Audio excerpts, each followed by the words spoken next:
Climate change is not some philosophical discussion. It is here, and it's changing the world around us. Meteorologist Mike Slifer explores the link between our changing climate and extreme storms. Nearly 60 wildfires are burning out of control across the West right now. Unbearable heat out west is blamed for wildfires. And firefighters in California are battling wildfires that are burning out of control. Weather shapes our lives every day. But what if events like this weren't considered extreme? What if they were just as common as your everyday thunderstorm? It's hard to believe, but that's the concern for people like Andrew Pershing.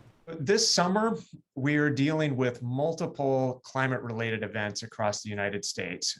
Andrew is the director of climate science with Climate Central in Princeton, New Jersey.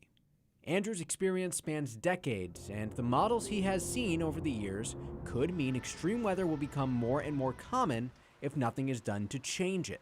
If you step back, the world that we're living in this summer is very consistent with what the climate models that were run 30 years ago. In 2021, the National Interagency Fire Center reports more than 48,000 wildfires burned on the West Coast, with more than 6.5 million acres of land destroyed. If that wasn't enough, wildfires were followed by massive flooding and mudslides. On the East Coast, changes in our weather patterns have made flash flooding and water-damaged property an everyday problem. We've had extreme heat in the Northeast periodically this summer. We've got another bout on the way soon. We've had very wet conditions across much of the Northeast.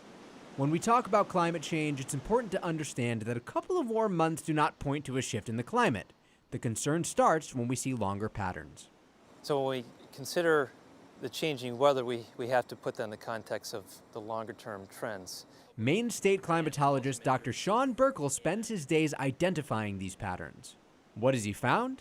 Well, over the past century, Maine's climate has warmed by about 3 degrees Fahrenheit, and there's also been an observed increase in the total annual precipitation. But what difference does a 3-degree shift make?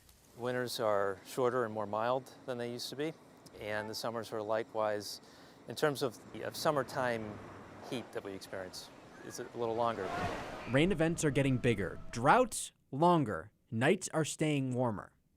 That's been observed here in Maine, in the Northeast, and elsewhere across the Northern Hemisphere as it relates to the broader warming of Earth's climate. Think of it this way. As temperatures climb, air conditioning will be more common, which uses more power. Growing seasons for our local farmers will likely start to shift and lengthen. We will likely see more rain through more saturated storms, which means everything in the ground is affected from tree roots to home foundations.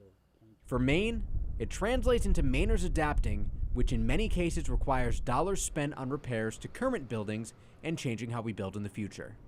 But in many cases across our country, it's the worst case scenario, where more frequent extreme weather costs lives. I'm meteorologist Mike Slifer, CENTER Maine. And for a closer look at how climate change is impacting Maine, tune in Friday night at 7 p.m. right here on CENTER Maine.